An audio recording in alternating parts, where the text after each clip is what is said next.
మొదటి దశలోని 5:15 ఎల్లప్పుడూ సంతోషముగా ఉండుడి, మాదిరికరమైన క్రైస్తవ జీవితం అనే అంశంలో 36వ ప్రసంగం. ఇది 36వ ప్రసంగం అయింది. Always be happy. విశ్వాసి ఎప్పుడు కూడా సంతోషంగా ఉండాలి. ఇది రక్షణ సంతోషం. ఎలాంటి సంతోషం అంటే రక్షణ సంతోషం. ఇంతకుముందు నేను చెప్పినట్లు పాపభారము, రోగభారము, శాపభారము, నరకం, వేదన నుండి విడిపింపబడినాం. మనము క్రీస్తును రక్షకునిగా స్వీకరించిన తర్వాత మనకు పట్టజాలని ఆశీర్వాదం, సంతోషం మరి మనం పొందుకుంటున్నాం. ఈ సంతోషము మనకు కేవలము ప్రభువును అంగీకరించడం ద్వారానే మనకు కలుగుతుంది. లోకము ఇవ్వని సంతోషం, లోకం దగ్గర లేదు ఈ సంతోషం. సంతోషం కొరకు లోకం వెతుకుతూ ఉంటుంది ఎప్పుడు. చూడండి, యవనస్తులు సంతోషంగా ఉండాలని త్రాగడం, తర్వాత అక్రమాలు, అనర్థాలు, వ్యభిచారం ఇలాంటివి ఈ లోకం ఇచ్చే సంతోషం కొరకు వెతుకుతూ ఉంటారు. మనుషులు ఎప్పుడు వెతుకుతూ ఉంటారు సంతోషం కొరకు. కానీ విశ్వాసులకు ఎప్పుడో దేవుడు రక్షణ ద్వారా సిద్ధపరిచినాడు సంతోషం. దేవుని స్తోత్రం. అది పరిస్థితుల మీద ఆధారపడి ఉండదు. విశ్వాసి ఎప్పుడు సంతోషంగా ఉండాలి. ఆయన సంతోషం ఎప్పుడు ఆరంభిస్తుందంటే యేసు ప్రభువును స్వీకరించిన ఆ క్షణం నుండి సంతోషం, ఆనందం కలుగుతుంది. మరి ఎలాంటి పరిస్థితుల్లో కూడా సంతోషంగా ఉండడానికి విశ్వాసికి దేవుని సన్నిధి చాలినదై ఉంది. భయం లేదు, దిగులు లేదు, మరి కలవరం లేదు, సందేహం లేదు, అనుమానం లేదు, అవిశ్వాసం లేదు. యేసును కలిగిన జీవితం ఇలాంటి సంతోషం మరి అనుగ్రహిస్తుంది. మీ సంతోషం సంపూర్ణం కావాలంటే మీరు దేవుణ్ణి అడగండి అనే లూకాసు వార్త 16:24 ఒక మాట ఉంది. మీకు ఏదైనా కొదువు ఉందా? మీరు పరిశుద్ధాత్మ శక్తితో నింపబడితే మీ సంతోషము సంపూర్ణమైపోతుంది. Your joy will be full. దేవుని స్తోత్రం, హల్లెలూయా. మరి దుఃఖము, అంగలార్పు ఎగిరిపోతుందట. దేవుని ప్రజల తల మీద నిత్యానందము కలుగుతుంది. మరి దేవునికి వందనాలు తెలియజేస్తున్నాను. అంగలార్పును ఆయన నాట్యంగా మార్చగలడని కీర్తనలు 30 ఒక మాట ఉంది. నీ గోనె పట్టు విడిపించి ఆయన నీకు స్తుతి వస్త్రం ధరింపజేస్తాడు. నీకు సంతోష వస్త్రాన్ని ఆయన అనుగ్రహించగలడు. 30వ కీర్తన 11:12 చూడండి. నా ప్రాణము మౌనముగా ఉండక నిన్ను కీర్తించినట్లు నా అంగలార్పును నీవు నాట్యముగా మార్చి ఉన్నావు. నీవు నా గోనె పట్ట విడిపించి సంతోష వస్త్రము నన్ను ధరింపజేసి ఉన్నావు. యెహోవా నా దేవా, నిత్యము నేను నిన్ను స్తుతించేదను. ఈరోజు ఈ సంతోషాన్ని మనం ఇక్కడ వెదజల్లుతున్నాం. హల్లెలూయా. కాబట్టి ఎట్టి పరిస్థితుల్లో నువ్వు ఉన్నా ప్రభు నీకు చాలినవాడు. మనము సంతోషము భరితులమవుతాం. తప్పకుండా మన ఏడుపు, మన దుఃఖము దేవుడు తొలగిస్తాడు. ఇక్కడ ఒక మాట ఉంది 30వ కీర్తనలో, సాయంకాలము నువ్వు ఏడుస్తున్నావు, ఉదయం లేచినప్పుడు నీకు సంతోషము కలుగుతుంది. 30వ కీర్తన 5వ వచనం, ఆయన కోపము నిమిషం మాత్రం ఉండను, ఆయన దయ ఆయుష్కాలం అంతా నిల్చును. సాయంకాలమున ఏడుపు వచ్చి రాత్రి ఉండినను ఉదయమున సంతోషము కలుగును. దేవుని స్తోత్రం. ఒకవేళ దుఃఖకరమైన పరిస్థితులు మీ జీవితంలో మీకు ఎదురైనా అది తాత్కాలికమైంది. It's only a temporary thing. God has many blessings in store for you. దేవుని స్తోత్రం, హల్లెలూయా. నా కుమార్తె మరణించినప్పుడు నా కరుణామయుడు దేవుడు, జాలిగల దేవుడు, దీర్ఘశాంతుడు, కృపా సమృద్ధి గలవాడు, ప్రేమ స్వరూపి తన బిడ్డలను గాయపరుస్తాడు. గుండె చెదరిన వారిని ఆయన బాగు చేస్తాడు. గాయము కట్టి దేవుడు. దేవునికి స్తోత్రం. మరి ఇప్పుడు ఒక కుమార్తెను కోల్పోయినాను, చాలా దుఃఖపడినాను. కానీ కోకుల్లలుగా నాకు కుమార్తెలను దేవుడు ఇచ్చినాడు. అమ్మ అని పిలిచేవారిని లక్షలు కాదు, ఎంతో అధికంగా ఇచ్చాడు. టీవీ పరిచయం ద్వారా భూదిగంతంలో వరకు దేవుని వాక్యం విని, మరి ఈమెయిల్ ద్వారా అమ్మ అమ్మ అంటారు, ఫోన్ ద్వారా అమ్మ అంటారు. దేవుని స్తోత్రం. దేవుని తలంపులు ఎంత గంభీరమైనవి. ఒకసారి హల్లెలూయా గట్టి చేద్దామా? హల్లెలూయా. కాబట్టి ఈరోజు ఒకవేళ నీకు దుఃఖం కలిగినా నువ్వు బాధపడే అవసరం లేదు. రక్షణ సంతోషాన్ని మాత్రం నువ్వు పోగొట్టుకోకూడదు. God has great things in store for you. నీ కొరకు చాలా అద్భుతమైన కార్యాలను దేవుడు దాచి ఉంచినాడు. తన యందు భయభక్తులు గల వారికి ఆయన దాచి ఉంచిన మేలు ఎంతో గొప్పది. తను ఆశ్రయించే వారికి ఆయన సిద్ధపరిచిన మేలు ఎంతో గొప్పది. మనం దుఃఖపడతాం, ఎందుకంటే మనం ఒక అడుగు మాత్రమే చూడగలుగుతాం. భవిష్యత్తులో దేవుడు ఏవేవి నీ కొరకు సిద్ధపరిచినాడు అది నీ కంటికి కనబడలేదు, చెవికి వినపడలేదు, హృదయానికి గోచరం కాలేదు.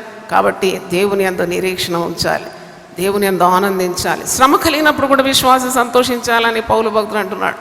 పౌలు భక్తుడు ఫిలిప్పీ 4:4 అంటాడు, అది మరి ఎంత శ్రమల్లో ఉన్నాడు, ఆ చీకటిలో ఉన్నాడు, చెరసాల్లో ఉన్నాడు, దేహమంతా నలిగిపోయి ఉంది, ఆకలి దప్పులతో ఉన్నాడు, వస్త్రహీనతో ఉన్నాడు. 24 గంటలు కూడా 4 గంటలకు మార్చి మరి సైనికుడితో జోడించి సంఖ్యలు అంటే ఇరు ప్రక్కలో సైనికులు ఉంటారు. సైనికులు ఇతని ఎడమ చేయి అతని కుడి చేతికి, ఇతని కుడి చేయి సైనికుని ఎడమ చేతికి సంఖ్యలతో బంధింపబడుతుంది. కాళ్లకు బుండ వేసి బిగిస్తారు, ఎక్కడ కదలడానికి వీలు కాదు. అటువంటి పరిస్థితుల్లో ఫిలిప్పీలో ఉన్న సంఘ విశ్వాసులకు రాస్తున్నాడు. ఫిలిప్పీ 4లో మీరు ప్రభునందు మీరు ఆనందించుడు, ఎల్లప్పుడూ ప్రభునందు ఆనందించుడే, మరల చెప్పుదును ఆనందించుడు. ఇలాంటి ఆనందం ఎక్కడ దొరుకుతుంది? చూడండి, పౌలు శీలలు అపోస్తల కార్యం 16వ అధ్యాయంలో వారు జనసమూహం వారి మీద దొమ్మిగా పడి వారిని బెత్తములతో కొట్టి వారిని వస్త్రహీనులుగా చేసి చెరసాల్లో వేయించినారు. అయినా వారు ఏడవలేదు. నాకు సంతోషం ఏంటంటే వీరి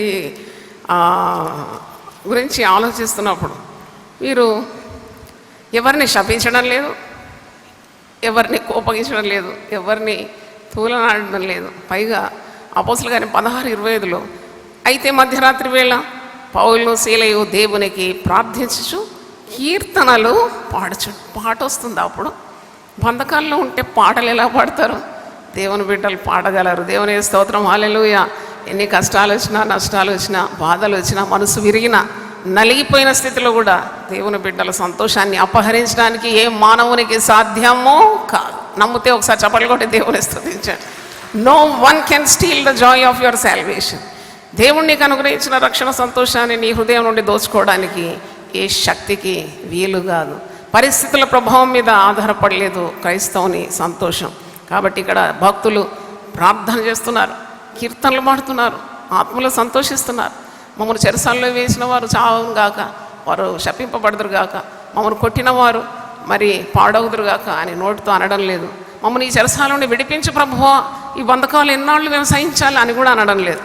just they resign themselves to the Almighty's will. దేవుని యొక్క ఉన్నతమైన మరి చిత్తానికి తమ్మును తాము వారు సమర్పించుకొని ఆనందిస్తున్నారు. ఆ శ్రమల్లో వారు పాటలు పాడడానికి ఉన్న పరిశుద్ధాత్మ శక్తి వారు పొందుకున్నారు. దేవుని స్తోత్రం, హల్లెలూయా. ఆత్మలో పాడుతున్నారు. ఆ పాటలు ఖైదీలు వింటున్నారు. ఖైదీలు మరి వారి సంతోషాన్ని చూస్తున్నారు. చుట్టూ ఉన్న ఖైదీలందరూ కూడా మరి వారు చేస్తున్న ప్రార్థనలు వింటున్నారు, పాడుతున్న పాటలు వింటూ ఉన్నారు. అప్పుడు అద్భుతం జరిగింది. ఖైదీలందరూ వింటున్నారట. అపోస్తల కార్యం 16:26లో అప్పుడు అకస్మాత్తుగా మహాభూకంపం కలిగాను, చెరసాల పునాదులు అదిరాను, వెంటనే తలుపులన్నీ తెరుచుకొని అందరి బంధకములు ఊడాను. మరి ఇది నేను చదివినప్పుడు అనుకున్నాను, వాళ్ళు సంతోషించినందుకే ఇన్ని అద్భుతాలు జరిగాయి. నీ కుటుంబంలో ఏదైనా వస్తే వెంటనే చతికిలబడి ముఖం వికారం చేసుకొని నాకు చాలా టెన్షన్ ఉన్నది అనకుండా నాకు చాలా సంతోషం ఉంది, ఇది దేవుని వలన కలిగినది, తప్పకుండా దేవుడు మనకు తోడున్నాడు, ఈ కీడు ద్వారా గొప్ప మేలు దేవుడు దాచి ఉంచున్నాడు అనే విశ్వాసం ఉండాలి. దేవుని స్తోత్రం, హల్లెలూయా. మనపూర్వకంగా ఆయన ఎవ్వరికి ఏ కీడు చేయడు. God will not wilfully hurt his children. There will be a great purpose for that hurt. ఆ నొప్పి, ఆ బాధ భవిష్యత్తులో నీకు మేలుకరంగా మారిపోతుంది. జెరెమియా 29:11 ఇలాగుంది, నీకు ఒకవేళ గాయం కలిగిన, బాధ కలిగిన అది దేవుడు ఉద్దేశించిందే. అందుకే 29:11 నేను మిమ్మును గురించి ఉద్దేశించిన సంగతులను నేను ఎరుగుదును, రాబో కాలమందు మీకు నిరీక్షణ కలుగునట్లుగా అవి సమాధానకరమైన ఉద్దేశంలే కానీ హానికరమైనవి కావు. ఇదే యెహోవా వాక్. నేను ఎప్పుడు అనుకుంటా, నా కుమార్తె మరి దేవుడు తీసేసినాడు, అంత అందమైన కుమార్తె, చక్కని కుమార్తె, అంత అందంగా మళ్ళీ ముగ్గురు, నాకేమనిపించలేదు. First child was very beautiful. But నేను చాలా బిడ్డను ప్రేమించినాను కాబట్టి నేను ప్రేమించింది దేవుడు తొలగించేసి దేవుని ప్రేమించే రీతిగా నన్ను మలుచుకున్నాడు. దేవుని స్తోత్రం, హల్లెలూయా. మా తల్లి అప్పుడే చెప్పేది, నీ కంటికి ఇంపైనది దేవుడు తొలగిస్తాడు. Love God with all your heart. అలాగూ దేవుని ప్రేమించడానికి, దేవుని కార్యాలు ప్రేమించడానికి, దేవుని ప్రజలను ప్రేమించడానికి నన్ను నేను దేవునికి సమర్పించుకోవడానికి ఆ నొప్పి, ఆ బాధ దేవుడు నా జీవితంలో అనుమతించినాడు. ఆయన నా చెయ్యి విడవలేదు. ఆయన నన్ను మరి నొప్పి కలిగించి ఆయన నన్ను విడిచిపెట్టకుండా తిరిగి ఆదుకున్నాడు. దేవుని స్తోత్రం. నువ్వు సంతోషించాలి. బాధ కలిగినా సంతోషించాలి, నిందలు అవమానాలు వచ్చినా సంతోషించాలి. ఎందుకంటే you are in the centre of God's will. దేవుని స్తోత్రం. హల్లెలూయా. నా కుటుంబంలో మరణం సంభవించినప్పుడు నాకు తెలియదు I mean the centre of God's will. నాకు తెలియదు. నేను అనుకుంటే దేవుడు చెయ్యి వదిలేసినాడు.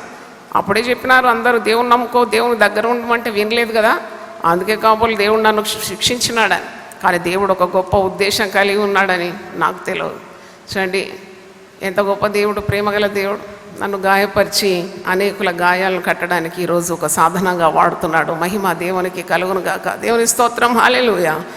అందుకే మత్తయి సువార్త 5:11-12 యేసు ప్రభు కొండ మీద ప్రసంగంలో ఒక మాట అంటాడు, నా నిమిత్తము జనులు మిమ్మల్ని నిందించి హింసించి మీ మీద అబద్ధముగా చెడ్డ మాటలెల్లా పలుకున్నప్పుడు మీరు ధన్యులు, సంతోషించి ఆనందించు. సంతోషించాలట, ఆనందించాలి. పరలోకమందు మీ ఫలము అధికమగు. ఇలాగున వారు మీకు పూర్వమందుండిన ప్రవక్తలను హింసించి. మీకు బాధ కలిగినా మీరు సంతోషించాలి. ఇప్పుడు కొందరు ఏడుస్తూనే ఉంటారు, అది చాలా బాధకరం. గొప్ప దేవుడు అంటారు, పెద్ద బైబిల్ పట్టుకుంటారు, ముఖమంతా మార్చుకుంటారు. ఎందుకు? Why there is no happiness on their faces? Because they do not have a fellowship with God. They do not know the word. ఆత్మలో ఏం చేయాలి? విశ్వాసలో సంతోషించాలి. హల్లెలూయా, హల్లెలూయా. ఇచ్చిన వాటి కొరకు దేవుని స్తుతించాలి. అందుకే మొదటి తెస్సలోనికైన 5వ అధ్యాయంలో క్రింది భాగంలో అంటాడు 16వ వచనంలో, ఎల్లప్పుడూ ప్రతి విషయంలో మీరు కృతజ్ఞతాస్తుతులు చెల్లించండి. ఇలాగూ చేయుట మరి క్రీస్తు యేసునందు మరి మీ విషయంలో దేవుని చిత్తమై ఉన్నది. దేవుని స్తోత్రం. హల్లెలూయా. ఏడుపు అన్యజనులకు ఉంటుంది. ఈరోజు మనం ధ్యానించేది విశ్వాసి ఎల్లప్పుడూ సంతోషముగా ఉండాలనే వాక్యం మీద మాట్లాడుతున్నాడు. Always the believer should be happy what ever may be the circumstance. ఎటువంటి పరిస్థితులైనా హృదయంలో గొప్ప సంతోషం. అది రక్షణ సంతోషం, అది లోకం ఇవ్వని సంతోషం, అది ఎవరి దగ్గర లేదు నీకు ఇవ్వడానికి. అది ప్రభువు నీకు ఇచ్చినాడు. అవును, నిన్ను పాపం నుండి, అంధకారం నుండి, రోగం నుండి, శాపం నుండి, నరకం నుండి నిన్ను విడిపించినాడు. ఆ సంతోషం నీ హృదయంలో ఎప్పుడు ఉండాలి. అన్యజనులు ఆ సంతోషాన్ని నీ ముఖంలో చూడాలి. They should see the glory of God on your face. ఎప్పుడు ఇంత సంతోషంగా ఉంటారండి ఎవరు? ఎందుకు ఇంత సంతోషం? What is the reason? What is the secret of their happiness? అవును, వారికి ప్రభు వారి హృదయంలో ఉన్నాడు కాబట్టి వారికి ఎటువంటి భయం, భీతి లేదు. పరిస్థితుల ప్రభావము వారి మీద ఉండదు. వారు ఎప్పుడు ఆనందిస్తారని అన్యజనులు ప్రభు యొక్క వెలుగు తగుతూ ఆకర్షింపబడాలి. దేవుని స్తోత్రం. హల్లెలూయా. ఏ స్థితిలోనైనా ప్రభువు నందు ఆనందించడానికి, సంతోషించడానికి. I know I'm in the centre of God's will. దేవుని చిత్తంలో నేను ఉన్నాను, దేవుని కలిగి ఉన్నాను. ఇంకా నాకేం కావాలి? ఇంకేం కావాలి నాకు? ఆయన నా కుడి చేతిని పట్టుకొని ఉన్నాడు. ఆయన నిత్యం నన్ను నడిపిస్తాడు. నాకు కావాల్సినవన్నీ ఇస్తాడు. ఆయన దర్శనం ఇచ్చినాడు, దర్శనానికి కావాల్సిన వనరులను ఇస్తాడు. ఆయన నాకు పని అప్పగించినాడు, పనికి కావాల్సిన పనిముట్లను ఇస్తాడు. ఆయన అడిగితే జనాన్ని ఇస్తాడు, ఆయన అడిగితే మందిరాలు ఇస్తాడు. దేవుని స్తోత్రం. హల్లెలూయా. నాకెందుకు చింత, నాకెందుకు వ్యాకులం? ప్రభునందు ఆనందించడం విశ్వాసి నేర్చుకోవాలి. శ్రమల్లో కూడా సంతోషించాలని వాక్యంలో. మీలో ఎవరికైనా సంతోషం కలిగితే మీరు పాటలు పాడండి, శ్రమ కలిగితే ప్రార్థన చేయండి అని యాకోబు 5:11 మనం చూస్తున్నాం. అలాగే మరి మనల్ని బట్టి అన్యజనులు సంతోషిస్తారని అపోస్తలుల కార్యం 13వ అధ్యాయం మీరు ఒకసారి చూడండి, 45వ వచనం చూడండి. అప్పుడు పౌలును బర్నబాయు ధైర్యంగా ఇట్లనేది, దేవుని వాక్యం మొదట మీకు చెప్పుట ఆవశ్యకమే, ఆయనను మీరు దాన్ని త్రోసివేసి మిమ్మును మీరే నిత్య జీవనకు పాత్రలుగా ఎంచుకొనిచున్నారు గనుక ఇదిగో మేము అన్యజనుల యుద్ధకు వెళ్ళుచున్నాం. ఏలైనగా నీవు బూదిగంతముల వరకు రక్షణార్థంగా ఉండనట్లు నిన్ను అన్యజనులకు వెలుగుగా ఉంచి ఉన్నాను అని ప్రభువు మాకు ఆజ్ఞాపించినది. అన్యజనులు ఆ మాట విని సంతోషించి దేవుని వాక్యమును మహిమపరిచిరి, మరియు నిత్య జీవమునకు నిర్ణయింపబడిన వారందరూ విశ్వసించిరి. హల్లెలూయా. అన్యజనులు సంతోషపడుతున్నారని ఈ వాక్యం చదివినప్పుడు నేను చాలా మరి ఐ ఫెల్ట్ వెరీ హ్యాపీ. చూడండి, మనల్ని చూసి వాక్యం విని ఇక్కడ ఈ 40 రోజుల కూడికలో చాలామంది అన్యజనులు వచ్చారు నా దగ్గర. నేను ఇక్కడ ప్రార్థనకు ఉంటాను కదా. అన్యజనులు వెలుగుకు ఆకర్షింపబడుతున్నారు. They are attracted towards the light of Jesus. అందుకే మనల్ని అన్యజనులకు వెలుగుగా దేవుడు నియమించినాడు. దేవునికి స్తోత్రం, హల్లెలూయా. మొదటి వారు కడపటి వారు అయిపోతారంట, జాగ్రత్త. The first will become the last and the last will become the first. దేవుడు మరి నీవు ఈ సంతోషం అనుభవించకుంటే, నువ్వు దాన్ని త్రోసివేస్తే అన్యజనులు అందుకుంటారు. అన్యజనులు ఆనందించే రోజులు ఇది. అన్యజనులు అనేకంగా ప్రభు తట్టు తిరుగుతున్నారు. 3% అంటారు. నేను అది నమ్మను. ఎందుకంటే నేను రోజు ప్రార్థనలు చేస్తూ ఉంటాను కదా, వారి కొరకు కౌన్సిలింగ్ చేస్తాను. పౌలు భక్తుడు ఫిలిప్పి 1:5 అంటాడు, నేను మీ కొరకు ప్రార్థన చేస్తున్నప్పుడల్లా నేను ప్రార్థనలో కూడా సంతోషిస్తున్నాను. ఎల్లప్పుడూ నేను మీ కొరకు సంతోషంతో ప్రార్థనలు చేస్తూ ఉన్నాను. మనకు కష్టము, నష్టము, బాధ, దుఃఖము, శ్రమ సంభవించినప్పుడు కూడా క్రైస్తవుడు ఆత్మలో ఆనందించాలి, సంతోషించాలి. ఎందుకు అంటే దానికి జవాబు ఇక్కడ ఉంది. 1 పేతురు 4:13 12 కూడా చదువుతున్నాను. ప్రియులారా, మిమ్మల్ని శోధించడం మీకు కలుగుతున్న అగ్ని వంటి మహాశ్రమను గురించి మీకు ఏదో ఒక వింత సంభవించినట్లు ఆశ్చర్యపడకూడదు. 1 Peter 4:13 క్రీస్తు మహిమ బయలుపరచబడినప్పుడు మీరు మహానందంతో సంతోషించు నిమిత్తము క్రీస్తు శ్రమల్లో మీరు పాలివారై ఉన్నంతగా సంతోషించు. శ్రమల్లో కూడా నీవు సంతోషించాలి, ఆనందించాలి. అవును, దేవుని బిడ్డలకు అది గొప్ప సంతోషం. It cannot be put in words, explained in words. ఎందుకు ఇంత సంతోషంగా ఉన్నావు అంటే చెప్పలేం, వివరించలేం. చెప్పనశక్యము కానీ ఈ వరము నిమిత్తము దేవునికి స్తోత్రం అంటాడు పౌలు భక్తుడు. దేవునికి స్తోత్రం, హల్లెలూయా. అవును, ఇది వివరించలేము. ఇది it's a great gift of Jesus is the reason for our happiness. హల్లెలూయా. కీర్తన 4:7 ఒక మాట ఉంది, వారి ధాన్య ద్రాక్షారసము విస్తరించిన నాటి సంతోషం కంటే అధికమైన సంతోషము నీవు నా హృదయంలో మరి నువ్వు అనుగ్రహించితివి. దేవుని స్తోత్రం. ఫిలిప్పీ పత్రిక 4:6 మీరు దేని గురించి చింతింపకూడి కానీ ప్రతి విషయంలోనూ ప్రార్థన విజ్ఞాపనముల చేత కృతజ్ఞతాపూర్వకంగా మీ విన్నపములు దేవునికి తెలియజేయడి. అప్పుడు సమస్త జ్ఞానమునకు మించిన దేవుని సమాధానము యేసుక్రీస్తు వల్ల మీ హృదయములకును మీ తలంపులకును కావలి ఉండును. హల్లెలూయా, హల్లెలూయా, హల్లెలూయా. దేవుని స్తోత్రం, హల్లెలూయా. God is so good. God will give you peace that passeth all human understanding. ఏ మనిషికి అర్థం కాని సంతోషాన్ని దేవుడు నీకు అనుగ్రహిస్తాడు. సమస్త జ్ఞానానికి మించిన దేవుని సంతోషం నీ హృదయంలో ఉంటుంది. నువ్వు విచారించి ఏం సాధిస్తావు? యేసుప్రభు మత్తయి సువార్త 6 అంటారు, ఎందుకు మీరు చింతిస్తున్నారు? ఏంటి మీకు ఈ చింత? నేను ఉన్నాను కదా, ఎందుకు చింత? ఏం తిందుమో, ఏం త్రాగుదుమో, ఏం ధరించుకుందుమో అని ఎందుకు చింత? చింతించి మీ ఎత్తు మూరడు ఎక్కువ చేసుకోలేరు. మీరు ప్రార్థన చేయండి, మీరు దేవుని వెతకండి, దేవుని రాజ్యాన్ని నీతిని వెతికితే ఇవన్నీ మీకు నేను అనుగ్రహిస్తాను. నాకు ఎప్పుడు అనిపిస్తుంది అసలు ఆనందించాలి, సంతోషించాలని పౌలు తన లేఖనాల్లో రాస్తున్నాడు. సంతోషానికి కారణం ఏముంటుంది? ప్రభు తప్ప మరొక కారణం నాకైతే పౌలు జీవితంలో కనబడలేదు. What is there for Paul to rejoice in God? పౌలు గురించి నేను చరిత్ర చదివినాను. కురూపి అంటే ఈజ్ నాట్ గుడ్ లుకింగ్, చూడ్డానికి పెద్ద సౌందర్యవంతుడు కాడాడు. ఆయనకు వంగిన కాళ్ళ, బోల్ లెగ్స్, కళ్ళు ఎప్పుడు కూడా ఊసులు కట్టి ఉంటాయి. ఇప్పుడు జబ్బు. మరి ఇతరులకు అతని నడికట్టు ఇతరుల మీద వేస్తే దయ్యాలు సహితం పారిపోయి అతని తాకిన వారు స్వస్థత పొందుతున్నారు. అతను అంతగా గొప్ప అభిషక్తుడు, కానీ అతనికి ఆరోగ్యం లేదు. అతనికి మలేరియా జ్వరము తరచుగా వచ్చేదట. అతనికి కడుపు జబ్బు కూడా ఉండేదట, కళ్ళ జబ్బు ఉండేదట, తరచుగా సొమ్మ వచ్చి పడిపోయేదట. గొప్ప గొప్ప ప్రసంగాలు చేసేటప్పుడు తప్పున పడిపోతే ఎంత అవమానకరంగా ఉంటుంది కదా, ఒకవేళ అతను అలాగూ అనుకుంటే. కానీ వీటన్నిటికీ పైగా మరి ఆయన సిలువ శ్రమలు అనుభవించినాడు, చెరసాల అనుభవించినాడు. 5 మార్లు 1 తక్కువ 40 దెబ్బలు తిన్నాడు. 3 మారు బెత్తములతో కొట్టబడినాడు. ఊడపగిలి శ్రమపడినాడు. ఈ శ్రమల జాబితా 2 కొరింథీ 11 మీరు 23 నుండి మరి దాదాపు 28 వరకు పౌలు జీవితంలో ప్రభు నామం నిమిత్తం పడిన శ్రమల ఒక పట్టిక ఉంది. తర్వాత ఆయన సముద్రంలో అపాయం వలన బాధపడినాడు.